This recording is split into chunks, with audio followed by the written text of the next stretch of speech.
के बिहारी लाल की जय हो। पवित्र कीर्ति मंगलमय भगवान श्री कृष्ण के परम पावन श्री चरित्रों का वर्णन करते हुए ठाकुर जी की असीम कृपा से एवं आप लोगों की हार्दिक सद्भावनाओं से आप और हम आज इस सत्संग समारोह के तृतीय दिवस में प्रवेश करते हैं। श्रीमद् भागवत जी की दिव्य रसोई कथा का आज तीसरा दिन है।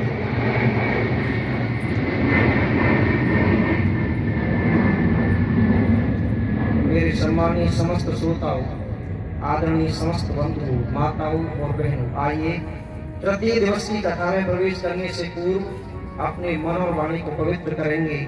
भगवान नाम संकीर्तन के माध्यम से अपनी वाणी को पवित्र करें। मेरे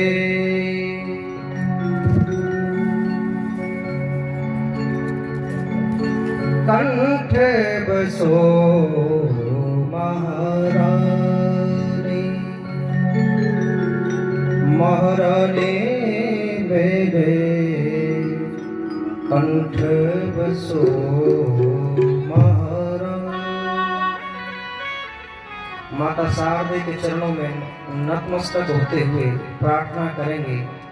मेरे कंठ बसो महारानी, महारानी मेरे कंठ बसो महारानी, महारानी मेरे कंठ बसो महारानी, महारानी मेरे कंठ बसो महारानी, महारानी मेरे कंठ बसो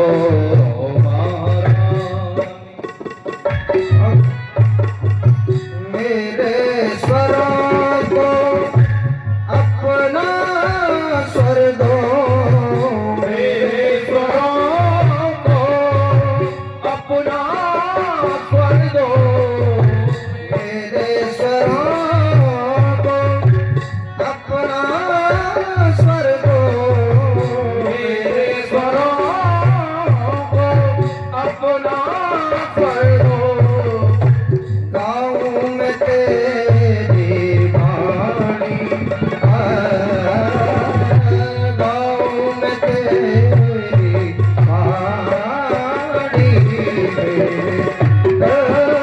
बसो महारानी, महारानी मेरे कंठ बसो महारानी, महारानी मेरे कंठ बसो महारानी, महारानी मेरे कंठ बसो महारानी।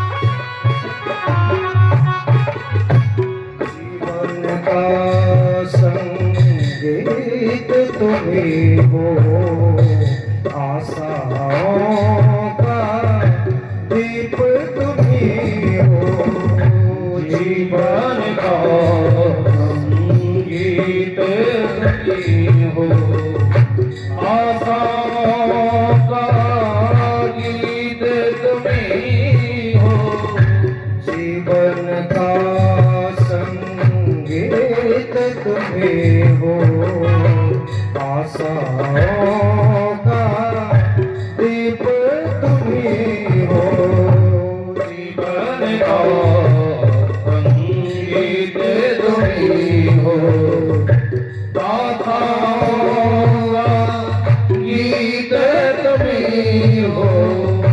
सब स्वधा से काम भर दो, सब स्वधा भी भावना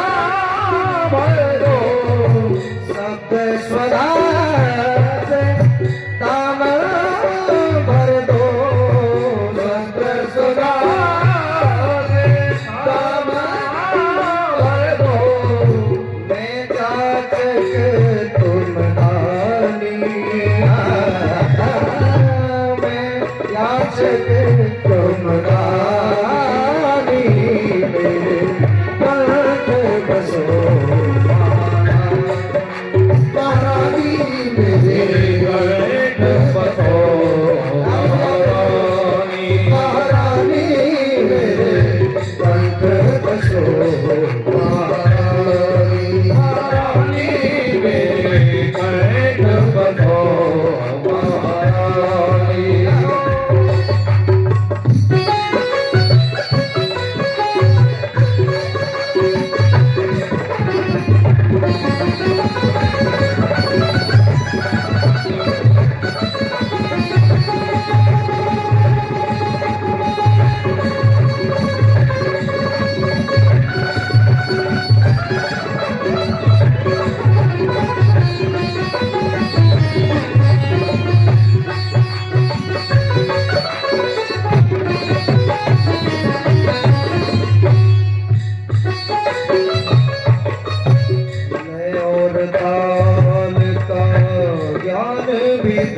दो सर सरगम और साज भी दे दो मैं और ताल का यार भी दे दो सरगम और साज भी दे दो मैं और ताल का यार भी दे दो स्वर सरगम और साज भी दे दो मैं और ताल का ज्ञान भी दे दो सरगम और ताल भी दे दो मेरे शीश पे माथे धरो मेरे गीत पे हाथ धरो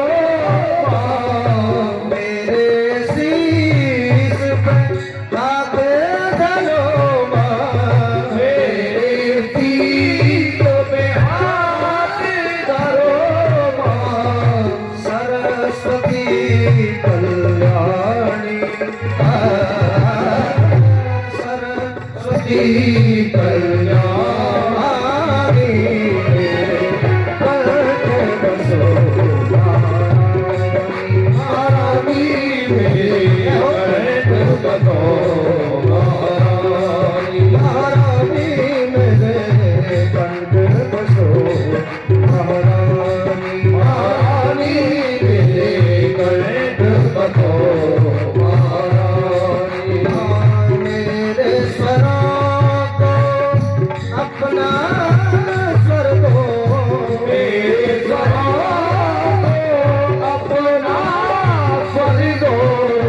मेरे स्वरों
समस्त श्रोताओं, श्रीमद् भागवत जी के अनुसार सबसे पहले कल आप लोगों ने श्रवण किया अश्वत्थामा का मान वर्धन।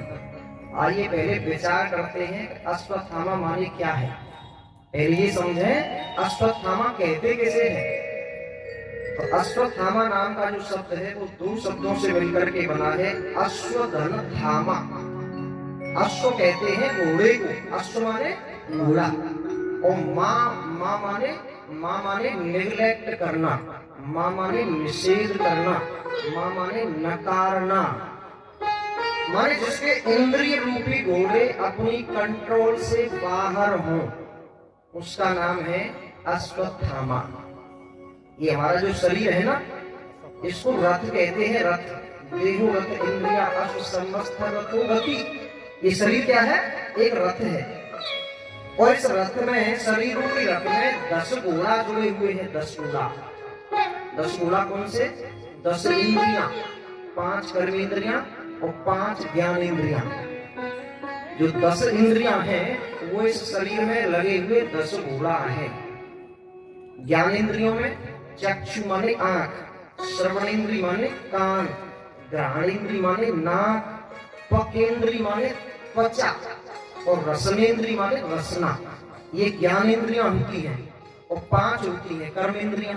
5 ज्ञानेंद्रियां और 5 कर्मेंद्रियां। कर्मेंद्रिय माने हाथ, पैर, मुंह, पायु और उपस्थ। ये 5 कर्मेंद्रियां हैं और 5 ज्ञानेंद्रियां हैं। कुल मिलाकर के 10 जो इंद्रियां हैं हमारे शरीर में, ये शरीर रूपी रथ के 10 घोड़ा हैं। अब इन घोड़ाओं को कंट्रोल करने के लिए लगाम चाहिए। भाई गाड़ी में ब्रेक नहीं होंगे तो गाड़ी रुक जाएगी? नहीं रुकेगी। तो इस शरीर रूपी रथ में लगे हुए जो घोड़ा हैं उनको कंट्रोल करने के लिए हमें रस्सियां चाहिए। रस्सियां माने लगाम चाहिए। तो प्रिय बंधुओं, माताओं, हमारे शरीर में 5 प्रकार के प्राण निवास करते हैं। 5 प्राण वायु रहती है हमारे शरीर में। प्राण, अपान, व्यान, समान और उदान। ये 5 प्राण वायु ही इन 10 घोड़ाओं को रोकने के लिए 5 लगाम हैं। मैं शरीर का मतलब बता रहा हूं तुम्हें, आध्यात्मिक। 5 लगाम हो गई घोड़ाओं को रोकने के लिए। अब रथ पे 3 झंडियां होती हैं, है ना भाई। इस शरीर रूपी रथ में घोड़ा तो लग गए, इंद्रियां लगाम हो गई, लेकिन रथ पे 3 झंडियां होती हैं। तो सतोगुण और रजोगुण और तमोगुण, प्रकृति के जो 3 गुण हैं, वही इस शरीर रूपी रथ में लगी हुई 3 झंडियां हैं। अब घोड़ा लग गए शरीर में, लगाम हो गई, झंडियां भी लग गई। अब तो रथ कंप्लीट हो गया? नहीं हुआ, अब ये कमी रही। क्या बोले? इस रथ के पहिए कौन से हैं? पहिए इस शरीर रथ में है, शरीर रूपी रथ में पहिए। तो 2 प्रकार के जो कर्म है ना, शुभ कर्म और अशुभ कर्म, पाप कर्म और पुण्य कर्म, 2 प्रकार के जो कर्म है हमारे, वही शरीर रूपी रथ के 2 पहिए हैं। तो एक कर्म चक्र, चक्र हमारे पहिया।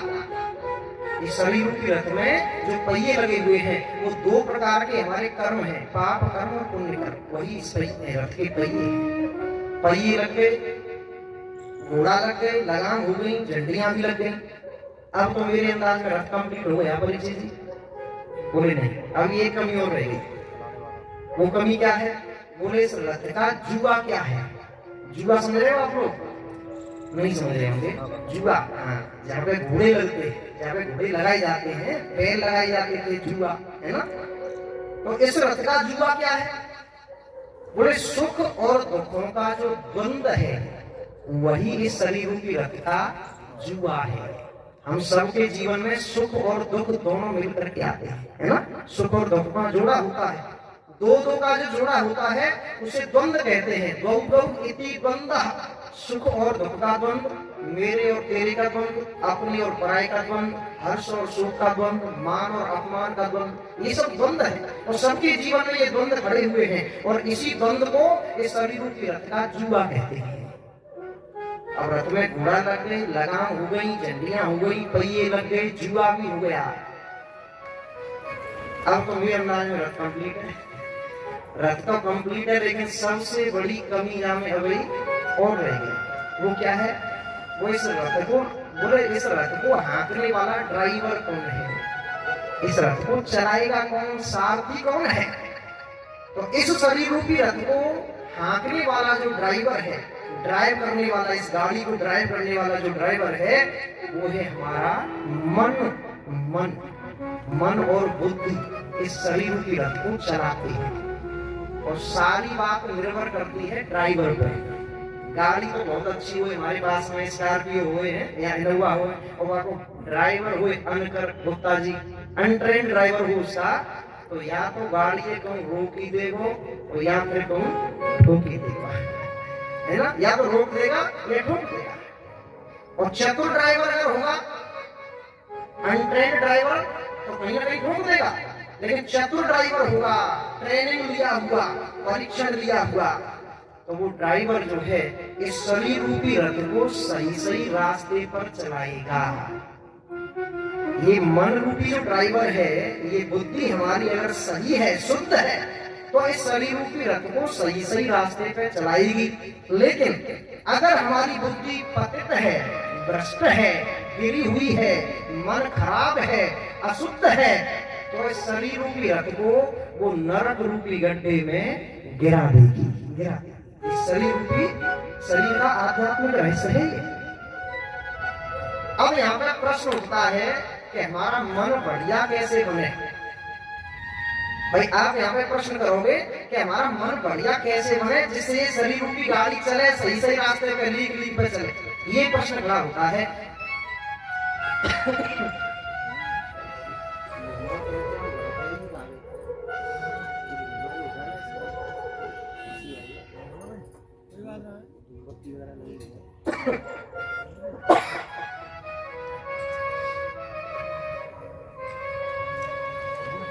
अब यहाँ पे प्रश्न होता है कि हमारा मन कैसे बढ़िया बने?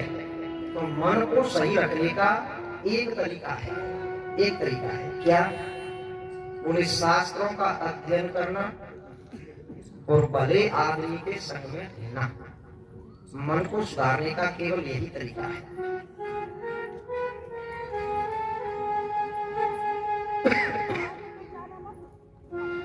मन को सही रखने का केवल एक ही तरीका है, संतों की संगति करना, महापुरुषों की संगति करना।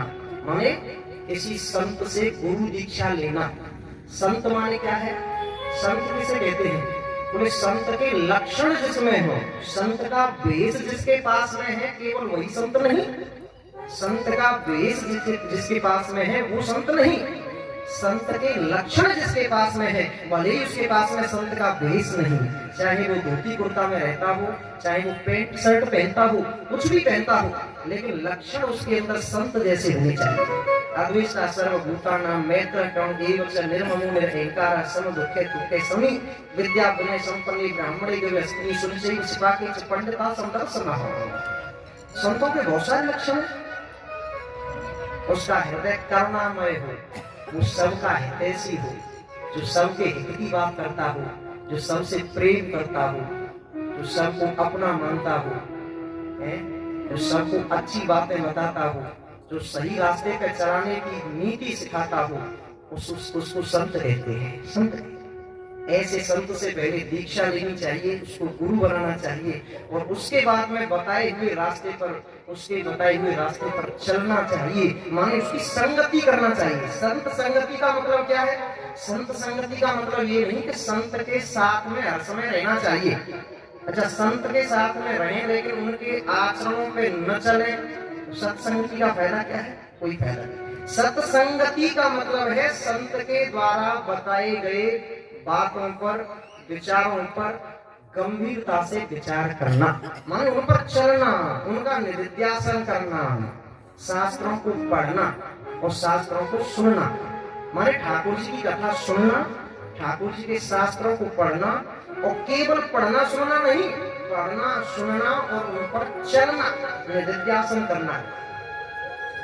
ये मन को सुधारने का सबसे पहला तरीका है। सबसे पहला तरीका, एक बात बताऊं, गीता जी के 17वें अध्याय के 14, 15 और 16 ये 3 श्लोक हैं। गीता जी का अध्ययन शायद आपने किया हो, न किया हो तो देखना, बहुत यथार्थ शास्त्र है गीता, यथार्थ शास्त्र। कोई ऐसा वैसा शास्त्र नहीं है, स्वयं भगवान के मुख से प्रकट हुआ है ये शास्त्र। ऐसा शास्त्र है कि आज तक किसी ने भी, किसी भी देश में इस शास्त्र को आज तक चैलेंज नहीं किया, क्योंकि ये यथार्थ शास्त्र है। ठाकुर जी के मुंह से निकला हुआ, स्वयं प्रकट हुआ है ठाकुर जी के मुंह से। तो गीता जी में 3 श्लोक मिलते हैं, 17वें अध्याय में 14, 15 और 16 श्लोक संख्या। उनमें क्या है? बोले इनमें 3 प्रकार की तपस्या है। जरा सुनना ध्यान से। 3 प्रकार की तपस्या माने एक शरीर की तपस्या है, उसमें एक वाणी की तपस्या है और एक मन की तपस्या है। 3 प्रकार की तपस्या कौन कौन सी? बोले देव द्विज गुरु प्राग पूजनम शौच मार्जनम ब्रह्मचर्यम हिंसाम शारीरम तपोच्यते अनुद्वेग कर्म वाक्यम सत्यम प्रियतम चेत स्वाध्याभ्यासनम चैवान्मय तपोच्यते मनः प्रसाद सौमत्वम मौन वाक निग्रह भाव संसुधृते तब को मानस मुच्यते। ये 3 श्लोक हैं गीता जी में। अब इनको समझे जरा। बैठ जाओ शांत बैठ जाओ। कबू तो कंकड़ गिरवे लगे जाओ में, कबू क्रिकेट गिरवे लगे जाओ में, पांडाल में है। बैठ जाओ शांति से बैठो। देव द्विज गुरु प्राग पूजनम शौच मार्जनम ब्रह्मचर्यम हिंसाम शारीरम तपोच्यते। इसको समझे पहले। 17वें अध्याय के 14वें श्लोक में देव माने देवता, द्विज माने ब्राह्मण, प्राज्ञ माने विद्वान आदमी, और गुरु चौथे कौन से हैं? गुरु माने अपने गुरु जी।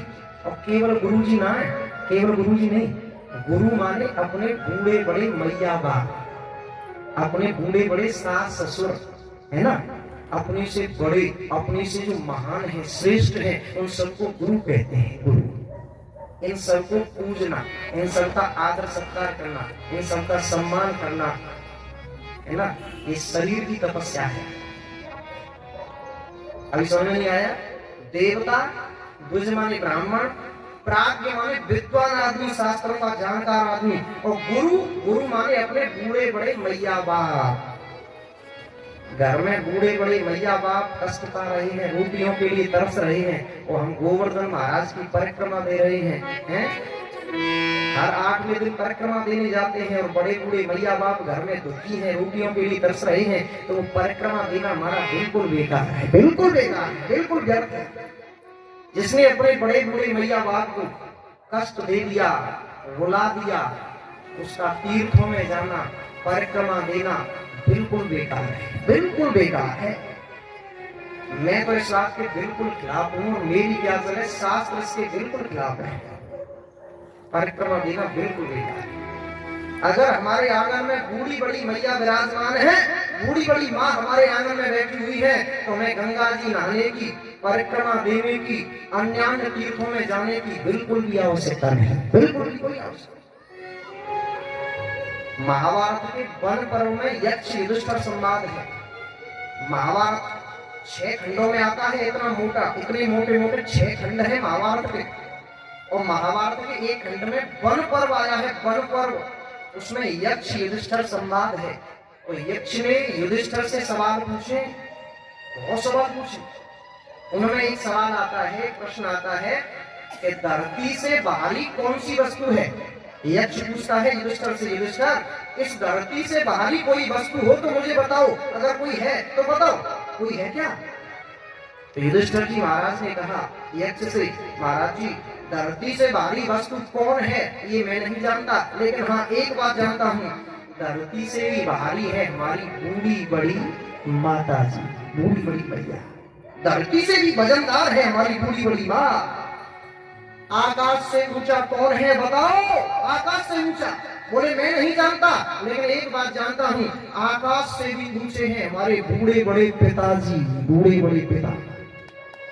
जिसने अपने बूढ़े बड़े सास ससुरों को रुला दिया, दुखी कर दिया, उसका परिक्रमा देना, तीर्थों में जाना बिल्कुल बेकार है, बिल्कुल बेकार। दुनिया को दिखाने के लिए हम बहुत बड़े भगत जी बने हैं, बहुत बड़े भगत बने, भगत ही दिखावे और बड़े बूढ़े सास ससुरों को, बड़े बूढ़े माँ बाप को तरसाने, रोटियों के लिए दुखी करें, उनको गालियां दें, बराबर बोले, तो हमारा वो तीर्थ करना बिल्कुल बेकार है। यहाँ से जो बात है वो सही कही जाएगी, यहाँ से कोई पक्षपात नहीं किया जाएगा। ये धर्म के खम्भ है, धर्म के खम्भ, धर्म इन्हीं खम्भों पे टिका हुआ है। और यहाँ से अगर कोई बात नहीं कही जाएगी, सत्य बात नहीं कही जाएगी, तो बताओ तुम कहां से उम्मीद करते हो सही बात सुनने की? कहीं से उम्मीद करते हो क्या?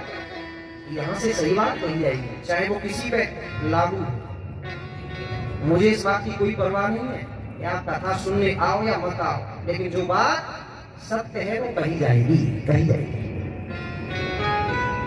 आज के समय में इतना बुरा हाल है सज्जनों, बड़े बूढ़े माँ बाप घर में तरस रहे हैं बेचारे, अनाथ आश्रम भरे पड़े हैं बड़े बूढ़ों से, और आज की करीबी संतान अपने बड़े बूढ़ों को अनाथ आश्रम में छोड़ करके खुद जो है ऐश में रहते हैं, मौज करते हैं घर में। उन्हें पता नहीं कि हमारे बड़े बूढ़े माँ बाप ने हमारे लिए क्या क्या किया।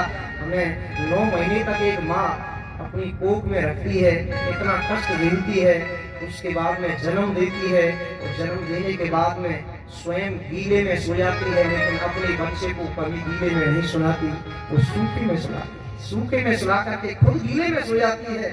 और एक माँ घर घर जाकर के, दुनिया में जाकर के मेहनत करके अपने बच्चों को कितना पढ़ाती लिखाती है, कहाँ तक पहुंचा देती है। बड़े बूढ़े माँ बाप कहाँ तक पहुंचा देते हैं, लेकिन वो आज का करीबी संतान जो है, दुष्ट संतान जो है आज भी, वो उन्हें एक एक रोटी के टुकड़े के लिए तरसा देती है, अनाथ आश्रम में छोड़ देती है। धिक्कार है ऐसी संतान को, उसे चुल्लू भर पानी में डूब करके मर जाना चाहिए, मर जाना चाहिए।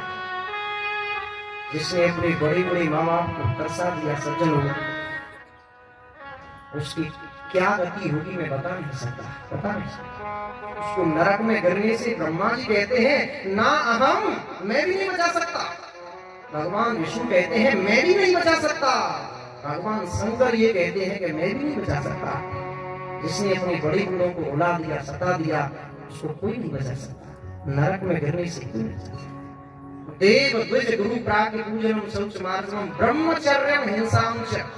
देवताओं की पूजा करना, गुरुओं की पूजा करना, विद्वान आदमी की सेवा करना और ब्रह्मचर्य का पालन करना, ठीक है। ये शारीरम तपोच्यते, ये शरीर रूपी तपस्या है। मेरी बात कहाँ पे चल रही थी? तपस्या पर। 3 प्रकार की तपस्या। शरीर रूपी तपस्या कौन सी है? ब्रह्मचर्य का पालन करना, अपने बड़े बूढ़ों की सेवा करना, विद्वान आदमी की सेवा करना, आदर सत्कार करना, देवताओं को पूजना, ब्राह्मणों को पूजना, ये शरीर रूपी तपस्या है। नंबर 2, दूसरी तपस्या कौन सी है? दूसरी तपस्या है वाणी की तपस्या। अनुद्वेग कर्म वाक्यम सत्यम प्रियतम चेत स्वाध्याभ्यासनम चैव वाङ्मय तपोच्यते। शब्दों पर जरा ध्यान देना। अनुद्वेग कर्म वाक्यम माने आवेश रहित होकर के बोलना, माने क्रोध न करना, शांति से बात करना, सामने वाले से प्यार से बात करना, है ना। और यथार्थ भाषण करना। यथार्थ भाषण करना माने सत्य बोलना, हमेशा सत्य बोलना, मैदान में सही बात कहना, पक्षपात न करना, जातिवाद न करना, भैया भतीजावाद न करना, बिल्कुल सही बात कहना, चाहे वो किसी पे लागू हो, किसी पे लागू हो रही हो। यथार्थ भाषण करना जो शास्त्र में लिखा हुआ है, उस बात को भरे मैदान में कहना, किसी से न डरना, सही बात को कहने में बिल्कुल भी डर न करना। ये वाणी की तपस्या है। वाङ्मय तपोच्यते। और स्वाध्याय करना, स्वाध्याय करना माने शास्त्रों को पढ़ना और संतों की संगति करना, ये वाणी की तपस्या है। अब इसी श्लोक पर मुझे याद आ गया, इसी श्लोक पे हमारे भारत के पूर्व राष्ट्रपति, आपने नाम सुना हुआ, doctor Sarvepalli Radhakrishnan, doctor S Radhakrishnan, हमारे भारत के पूर्व राष्ट्रपति थे डॉक्टर सर्वपल्ली राधाकृष्णन। उन्होंने इसी श्लोक पे माने 17वें अध्याय के 15वें श्लोक पे, गीता जी के 17वें अध्याय के 15वें श्लोक पे एक टिप्पणी लिखी है। टिप्पणी, टीका लिखा है। यूपी बोर्ड की इंटरमीडिएट की एक किताब चलती है, इंग्लिश प्रोज यूपी बोर्ड में। अंग्रेजी में लिखा है उन्होंने। 13वें नंबर पे एक चैप्टर है, अध्याय है, जिसका नाम है वीमेंस एजुकेशन, अंग्रेजी में लिखा है इसकी शिक्षा। उसमें उन्होंने इस बात को लिखा है कि study of the great classes and company of the great minds are the two fruits of the tree of life by which we pay our way a social beings in the absence of these two qualities such man is not a man, only an animal, according to Dr. S. Radhakrishnan, the ex-president of India. इसका मतलब क्या हुआ भाई? मतलब तो समझ में नहीं आया होगा, अंग्रेजी में लिखा हुआ है। अब इसको हिंदी में समझे, हिंदी में समझो। Study of the great classes and company of the great minds, इसका मतलब क्या हुआ? स्टडी माने अध्ययन करना, पढ़ना, ऑफ द ग्रेट क्लासिक्स माने सत शास्त्रों को पढ़ना, एंड कंपनी माने संगति करना, ऑफ ग्रेट माइंड्स माने महापुरुषों की, संतों की संगति करना, शास्त्रों को पढ़ना। आर माने है, टू माने दो, फ्रूट माने फल, ट्री माने पेड़, और लाइफ माने जिंदगी, जीवन। ये जीवन रूपी पेड़ के दो फल हैं, दो फल। कौन कौन से? बोले संतों की संगति करना और शास्त्रों को पढ़ना। ठीक है, अब आप ये कहोगे क्योंकि पढ़ना तो अन्य विषयों का भी होता है, मैथमेटिक्स भी पढ़ते हैं, अंग्रेजी भी पढ़ते हैं, साइंस भी पढ़ते हैं, टेक्नोमेट्री भी पढ़ते हैं, न जाने क्या क्या पढ़ते हैं। बोले ये पढ़ाई तो है, लेकिन ये भौतिक पढ़ाई है, ये फिजिकल एजुकेशन है। पढ़ाई करनी है हमें सत शास्त्रों की, पढ़ाई करनी है हमें श्री रामचरितमानस की, पढ़ाई करनी है हमें महाभारत की, पढ़ाई करनी है हमें गीता जी की। ये पढ़ाई है, सतशास्त्र है। शास्त्रों को पढ़ना और संतों की संगति करना, ये जीवन रूपी पेड़ के दो श्रेष्ठ फल हैं, श्रेष्ठ फल हैं। और सुनो, अभी बात पूरी नहीं हुई, आगे क्या लिखा हुआ है उसमें? इन the absence of these two qualities, qualities माने गुण, ये दो गुण हमारे पास अगर नहीं है, किसी व्यक्ति के पास में अगर ये दो गुण हमारे पास नहीं है, कौन कौन से? शास्त्रों को पढ़ना और संतों की संगति करना, ये दो गुण हमारे पास नहीं है, तो सच man is not a man. तो फिर वो आदमी नहीं है, तो फिर कौन है? बोले ओनली एन एनिमल, वो केवल एक पशु है। एनिमल माने जानवर, वो एक पशु है। कौन सा आदमी? जिसके पास में ये दो फल नहीं है। कौन कौन से? संतों के संग में रहना और शास्त्रों को पढ़ना। ये दो फल माने ये दो गुण हमारे पास नहीं है। जिसके पास नहीं है वो आदमी कहलाने के लायक नहीं है, वो एक पशु है, वो एक जानवर है। ते मृत लोके विभार रूपा मनुष्य रूपेण मृगाश्चरन्ति। मनुष्य तो वही है जो मनुष्य के लिए मरे, और यही तो पशु प्रवृत्ति है जो आप ही चरे। मैं तुझी शरण गुप्त ने कहा। सज्जनों, इन कथाओं को कल आपने सुना और उसके बाद में कपिल देवहूति संवाद सुना। भगवान कपिल ने माता देवहूति को कितने सुंदर उपदेश दिए, अष्टांग योग का निरूपण किया है ना। यम नियम आसन प्राणायाम प्रत्याहार धारणा समाधि अष्टांग योग का निरूपण करते हुए माता देवहूति से कहते हैं भगवान कपिल, मेरी माँ, आज मैंने ये जो तेरे से बात कही है ये कोई सामान्य बात नहीं है मेरी बात, सामान्य बात। मेरी इन बातों को किसी नास्तिक के सामने कभी मत कहना मेरी माँ। माने जो भगवान की कथाओं में कलंक लगाते हो, भगवान के चरित्रों में ऐब लगाते हो, उनके सामने कथाओं को कभी मत कहना मेरी माँ, कभी मत कहना। जो मेरे ठाकुर जी की कथा से प्रेम करते हैं, जो मेरे ठाकुर जी की कथा को प्रेम से सुनते हैं, उनके सामने ही इन बातों को करना मेरी माँ। भगवान कपिल कहते हैं इस बात को माता देवहूति से, मैया ये कथा कोई मामूली कथा नहीं है मेरी माँ। आज मैंने तेरे से ये जो बात कही है माँ, ये कोई मामूली बात नहीं, इनको हरेक के सामने मत कहना। जो जिद्दी हो, हठी हो, कामी, क्रोधी, लोभी हो, उनके सामने कभी मत कहना मेरी माँ। एक बात बताऊं मैं, भक्ति में अगर लोभ आ जाता है ना तो भक्ति को दूषित कर देता है, लोभ आ जाता है। कर्म मार्ग में अगर काम उत्पन्न हो जाता है, जरा ध्यान देना, कर्म मार्ग पे हम चल रहे हों और उसमें काम उत्पन्न हो जाए तो वो कर्म का नाश कर देता है। अदिति और कश्यप के मार्ग में काम उत्पन्न हो गया तो कर्म का नाश हो गया। ज्ञान मार्ग पे अगर कोई व्यक्ति चल रहा है और ज्ञान मार्ग में क्रोध उत्पन्न हो गया तो वो ज्ञान का नाश कर देगा। और भक्ति मार्ग पे अगर कोई व्यक्ति चल रहा है और भक्ति में अगर लोभ आ गया, लोभ, मन करता है कि 50 का नोट चढ़ा दूं ठाकुर जी के दरबार में और 50 की जगह पे 10 का नोट निकले, है ना, 5 का नोट निकले केवल जेब में से, तो ये क्या है? लोभ है। अपने बेटे के लिए तो जीन्स बढ़िया वाली ब्रांडेड जीन्स खरीद के लाने हैं और ठाकुर जी के लिए बात आ गई है कपड़े पहनाने की, तो 5 रुपए मीटर वाला कपड़ा ढूंढ के लाना है ना, बोले पूजा वाला कपड़ा दे दो भैया हमें। तो ये क्या है? ये लोभ है। ठाकुर जी को पुष्प चढ़ाना हो तो कन्नेर का फूल खरीद के लाते हैं, गेंदा का फूल खरीद के लाते हैं। और अगर पत्नी के गजरे की बात आ गई, पत्नी देवी जी कहने के मेरे लिए गजरा चाहिए मुझे बहुत बढ़िया, तो सबसे बढ़िया वाला फूल खरीद के लाते हैं। सज्जनों, कहने का तात्पर्य यह है कि ठाकुर जी को अनमोल से अनमोल वस्तु प्रदान करनी चाहिए, क्योंकि सब कुछ ठाकुर जी का है, हमारा तो कुछ ही नहीं है, कुछ नहीं। कामी क्रोधी लालची इन पे भगत न हो, भक्ति करे कोई सूरमा, जात बरन कुल खो, जात बरन कुल खो।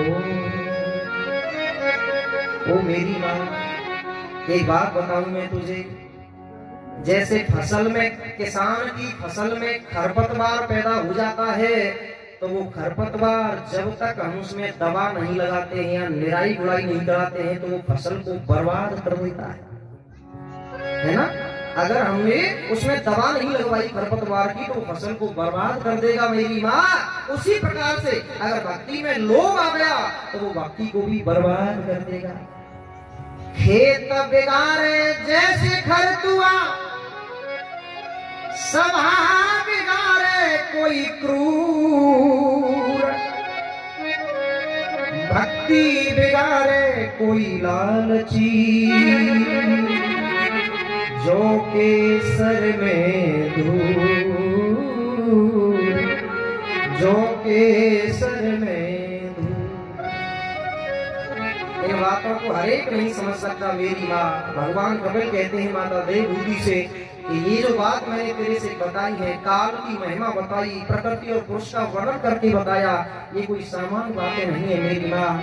इनको तो कोई जानने वाला, समझने वाला ही समझ सकता है। इनको तो ठाकुर जी का रसिक भक्त ही समझ सकता है, जो मेरे ठाकुर जी से प्रेम करता है, जो मेरे कन्हैया की कथाओं को सुनने के लिए तड़पता रहता है, प्यासा सा तड़पता रहता है, केवल वही समझ सकता है इन बातों को। क्यों? हर हीरा की गांठ को गाहक बिन मत खोल, जाए परखे कोई जोहरी, जाने जाको मोल, जाने जाको मोल। एक हीरे की पहचान तो जौहरी ही कर सकता है, एक ज्वेलर्स ही कर सकता है। असली हीरा कौन सा है? एक जौहरी ही इसकी पहचान कर सकता है। नास्तिक की समझ में क्या आएगा? ठाकुर जी की कथा नास्तिक को क्या अच्छी लगेगी? उसके कानों में तो माइक की आवाज भी चुभने लगेगी, है ना। माइक की आवाज भी चुभने लग जाती है, नास्तिक की आवाज कानों में चुभती है ना।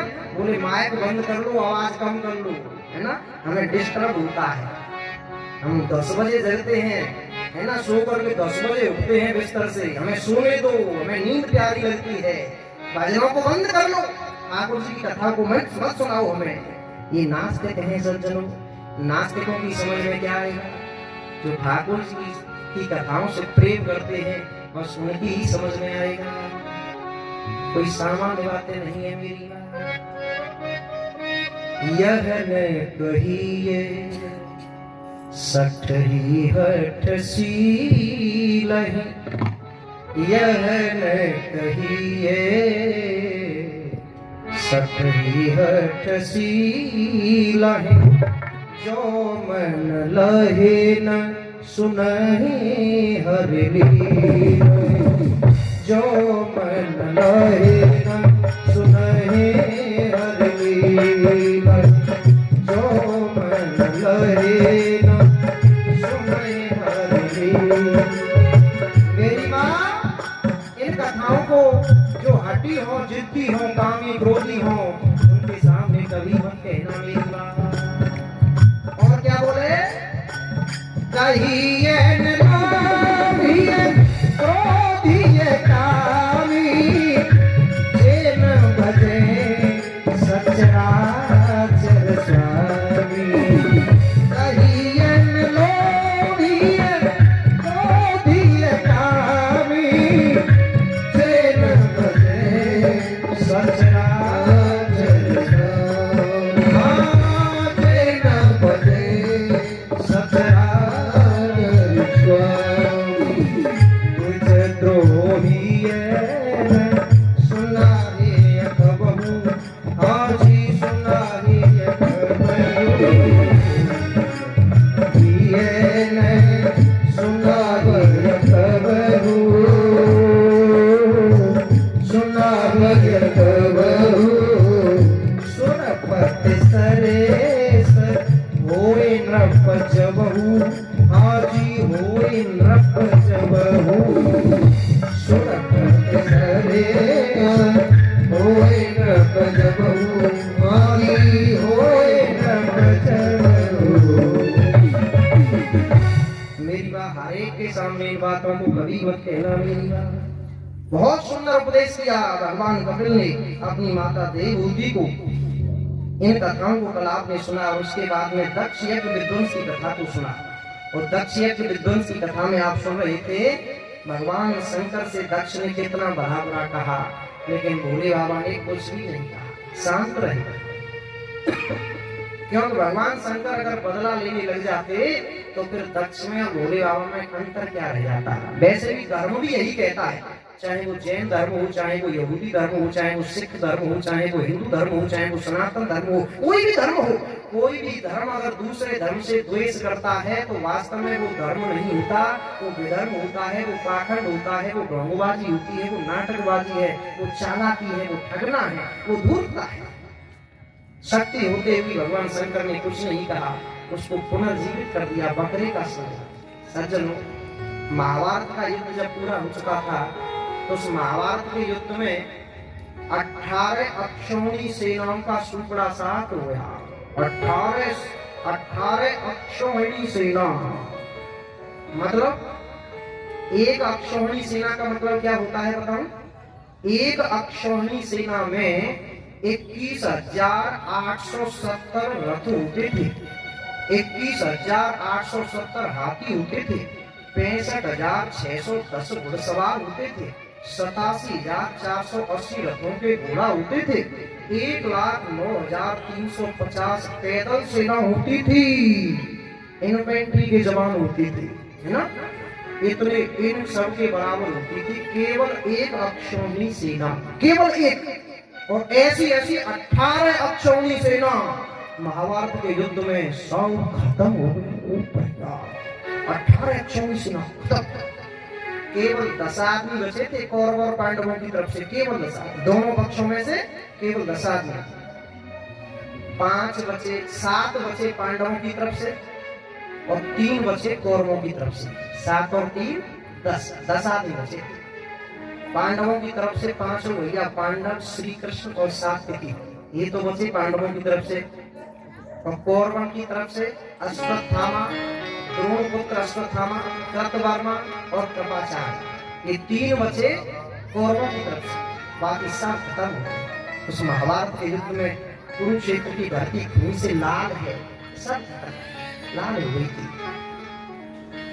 एक दिन की बात सज्जनों, 5 भैया पांडव, श्री कृष्ण कुंती और द्रौपदी, ये सब एक नदिया पे आई, नदिया पे। और नदी पे आकर के जो लोग मारे गए थे समर युद्ध में, महाभारत के युद्ध में, उन सबको श्रद्धांजलि देने लगे, तर्पण करने लगे। जैसे पितृपक्षों में हम तर्पण करते हैं ना हम लोग, उसी प्रकार से आज युधिष्ठिर महाराज ने क्या किया सज्जनों, नदिया में प्रवेश किया। और नदिया में प्रवेश करके युधिष्ठिर जो है अपने हाथ में कारे तिल जो कुसा आदि लेकर दाब लेकर के और उनके नाम का उच्चारण करके, उनके गोत्र का उच्चारण करके उनको तर्पण करने लगे, श्रद्धांजलि। युधिष्ठिर ने अपने सीधे कंधे पर जनेऊ ले लिया और हाथ में कारे तिल जौ लेकर के उनको तर्पण करना है।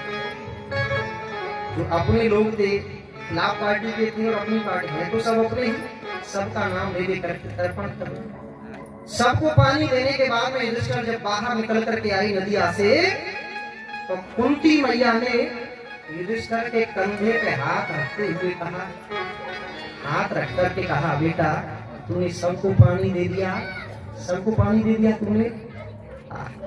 युधिष्ठिर की आंखों में आंसू आ गए, आंसू। भैया आज मेरे से कुछ मत कहे मेरी माँ, कुछ मत कहे।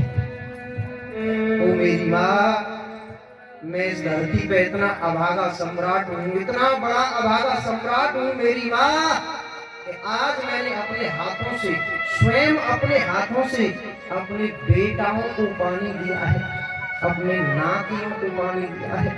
मैं कितना बड़ा अभागा सम्राट हूँ मेरी माँ।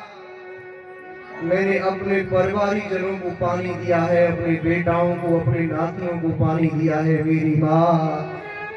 उन सब की याद मुझे आती है ना, तो मेरा हृदय फट जाता है मेरी माँ, फट जाता है। मेरे से कुछ नहीं, मैंने सबको पानी दे दिया, और भूल चूक से अगर कोई रह भी गया हो तो उसका भी नाम बता दे मेरी माँ, मैं उसको भी पानी दे दूंगा। तो कुंती ने क्या कहा, जरा ध्यान दें, इधर देखा करें, इधर उधर मत देखा करें, कथा पे ध्यान दिया करें। कुंती मैया ने क्या कहा युधिष्ठिर से, बेटा तूने पानी तो सबको दे दिया, लेकिन अभी एक आदमी और रह गया है, एक आदमी। कौन रह गया है माँ, उसका नाम बता दो मुझे, मैं उसे भी पानी दे दूंगा। कुंती ने कहा, बेटा तू कर्ण को पानी और दे दे। क्या कहा, कर्ण को पानी दे दूं? जिस कर्ण की वजह से हजारों महिलाएं विधवा हो गई, उस कर्ण को पानी दे दूं? जिस कर्ण की वजह से लाखों हजारों बच्चे अनाथ हो गए। तो कर्ण आ गया, बैठ गई।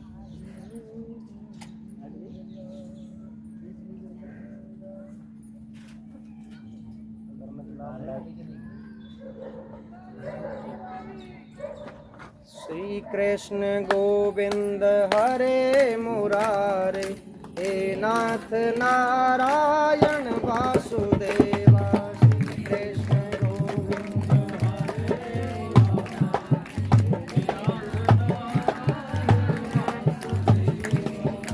कृष्ण गोविंद हरे मुरारे, हे नाथ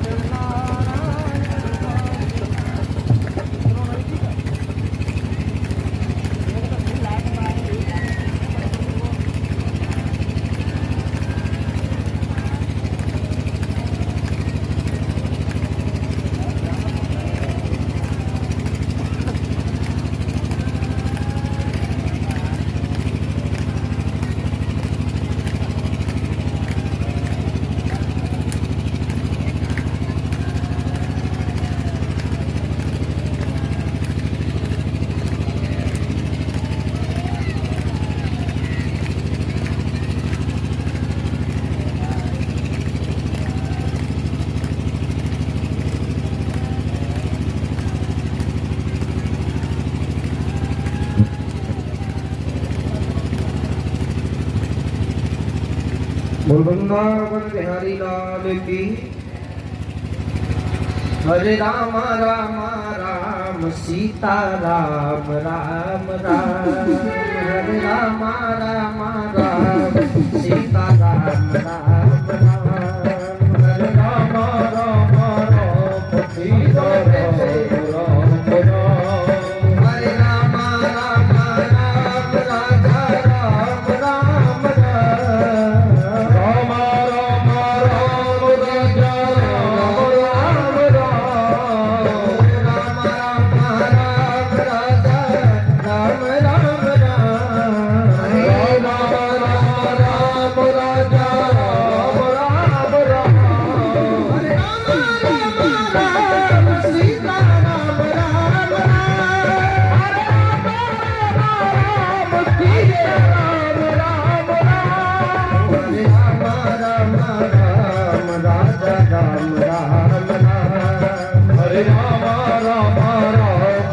सीता राम राम राम हरे राम राम राम सीता राम राम राम हरे राम राम राम सीता राम राम राम राम राम जाओ भैया राम राम राम हरे राम राम जाओ भैया राम राम राम हरे राम राम राम सीता राम राम राम हरे राम राम राम सीता राम राम हरे राम राम राम राजा राम राम राम हरे राम राम सीता राम राम राम हरे राम राम सीता राम राम राम राम राम सीता राम राम हरे राम राम सीता राम राम राम राम राम सीता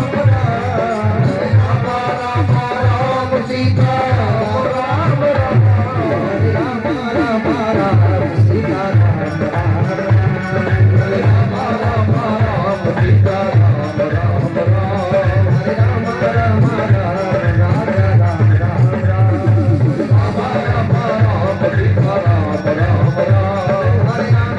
सीता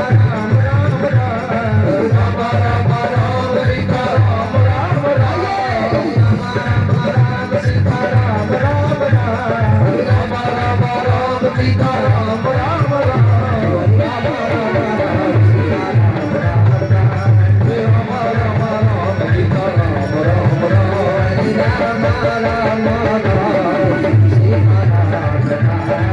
राम हरे राम राम राजा राम राम राम राम सीता राम राम हरे राम राम सीता राम राम राम राम सीता राम राम राम सीता राम राम राम सीता राम राम बोल वृंदावन बिहारी लाल की जय हो जय श्री राधे। सज्जनों, आगे श्री आचार्य जी वर्णन करने लगे प्रिय परीक्षित। युधिष्ठिर महाराज जब निकल करके आए तो कुंती ने कहा, बेटा कर्ण को पानी दे दे। तो युधिष्ठिर जी ने कहा, क्या कहती हो माँ, जिस कर्ण की वजह से हजारों महिलाएं विधवा हो गई, उस कर्ण को पानी दे दूं? जिस कर्ण की वजह से लाखों बच्चे अनाथ हो गए, उस कर्ण को पानी दे दूं? जिस कर्ण की वजह से कुरुक्षेत्र की धरती खून से लाल हो गई, उस कर्ण को पानी दे दूं? जिस कर्ण की वजह से भयंकर महाभारत हो गया, उस कर्ण को पानी दे दूं? क्या कहती हो माँ? कुंती जो है चुप हो गई। श्री कृष्ण बोले, बुआ, कुंती से कहा, बुआ जी आज तुम बड़े भैया को सही से बात बता दो, सारी बातों को बता दो कि कर्ण कौन था। कर्ण वीर गति को प्राप्त हो गया बेचारा, लेकिन कर्ण को मरते दम तक अपने पिताजी का नाम पता नहीं चला। ओ बुआ जी ऐसा मत करो, मरने के बाद तो कर्ण के पिताजी का नाम बता दो बुआ, बता दो। और कुंती ने अपने बेटे युधिष्ठिर से कहा, बेटे युधिष्ठिर, मैंने दुर्वासा ऋषि की सेवा की सेवा, तो दुर्वासा ऋषि ने मुझे देवाकर्षण करने की विद्या सिखा दी। मैंने देवाकर्षण विद्या का प्रयोग करते हुए सूर्य का आह्वान किया और सूर्य के प्रसाद से कौमार अवस्था में मुझे एक पुत्र की प्राप्ति हो गई, कुमारी के एक पुत्र पैदा हुआ। लेकिन बेटा युधिष्ठिर, मैंने इस लोक लाज के डर की वजह से उस पुत्र को जल में बहा दिया बेटा, क्योंकि अगर मैं उस बेटे को जल में नहीं बहाती तो ये दुनिया वाले मुझे जीने नहीं देते बेटे, मैं मर जाती। मैंने अपने सीने पे पत्थर बांध करके अपने बच्चे को जल में बहा दिया और वो बच्चा कोई और नहीं था युधिष्ठिर, वो बच्चा तेरा बड़ा भाई कर्ण था।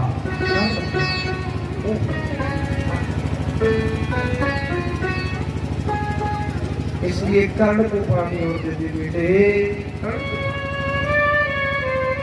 युधिष्ठिर की आंखें फटी फटी रह गई। माँ तूने ये क्या कर दिया, तूने ये क्या कर दिया माँ, तूने ये क्या कर दिया, तूने इतनी बड़ी बात मेरे से छुपा करके रखी। वो मैया मुझे पहले से अगर पता चल जाता कि कर्ण मेरा बड़ा भाई है तो मैं फिर इन माँओं की गोदों को सूना नहीं होने देता, मैं इन स्त्रियों को विधवा नहीं होने देता, मैं इन बच्चों को अनाथ नहीं होने देता। तूने ये क्या कर दिया। कुंती ने एक बात कही, बेटे वो ऐसा गम का प्याला था जिसे जिभ्या पीने नहीं देती, कर जल में उसे बहाती ना, दुनिया जीने नहीं देती। युधिष्ठिर कहते हैं माँ, हरि राजमाता तू राज ना छुपाती, हरि राजमाता तू राज ना छुपाती, तो भाई से छूट भाई चारा न जाता। तो मेरी मैया भाई से छूट भाई चारा न जाता, कर्ण जैसा भाई मारा न जाता, कर्ण जैसा भाई मारा न जाता। या तुमने ये क्या कर दिया, इतनी बड़ी बात छुपा करके रखी कि कर्ण मेरा बड़ा भाई था। ओ भैया अगर मुझे पहले से पता चल जाता तो मैं भैया के तिलक कर देता, माँ मैं उसे सिंहासन दे देता, मैं अपने भैया को मरने नहीं देता। तो ये क्या कर दिया।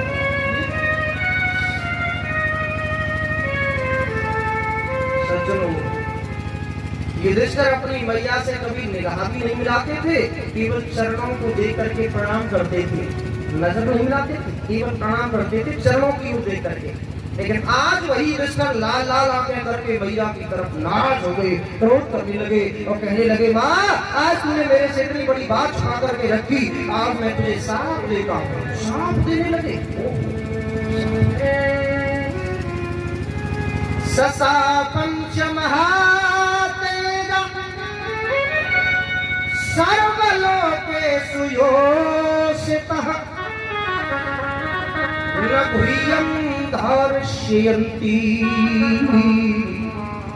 एवं दुःख समन्वित, एवं दुःख समन्वित। तुमने इतनी बड़ी बात छुपा करके रखी तो आज मैं तुझे साथ देता हूँ कि आज के बाद में कितनी भी बड़ी से बड़ी बात हो, किसी भी स्त्री के पेट में वो बात रुकेगी नहीं, बैठेगी नहीं, ठहरेगी नहीं। और युधिष्ठिर ने ये साथ केवल अपनी मां कुंती को नहीं दिया, संसार की सारी स्त्रियों को दे दिया। आपने देखा होगा तब का दिया हुआ साथ युधिष्ठिर का आज की तारीख में भी लागू है। गुप्ता जी, आज की तारीख में लागू है ना हर एक स्त्री के लिए, कितनी भी बड़ी से बड़ी बात हो। और देवी जी ने तो इन्हें कह दिया, गुप्ता जी तुम्हारी नाम कह रहा हूँ वैसे देवी जी ने उन्हें ये कह दी हो कि टाउटे की मंत्री क्या बात है, इस बात को कहना मत, बवंडर मच जाएगा, बवंडर मच जाएगा, विस्फोट हो जाएगा, आदमी मर जाएंगे, झगड़ा हो जाएगा, कहना मत। और देवी जी कहा कहेंगी आज तुम क्या कह रहे हो, मैं तो कहती हूँ 500 मैं किसी से कहती हूँ क्या, तुम क्या कह रहे हो। और सवेरे तुमने घूमने का निकलनी हो, दूध ले जाइयो ने दूधिया पे, और पूरी कॉलोनी में तुम्हें हल्ला मिल जाएगा, पूरी कॉलोनी में हल्ला, पूरी कॉलोनी में बात। ये उनकी कमी नहीं है बेचारे की, युधिष्ठिर का दिया हुआ साफ है, साफ है, कोई बात रहेगी नहीं।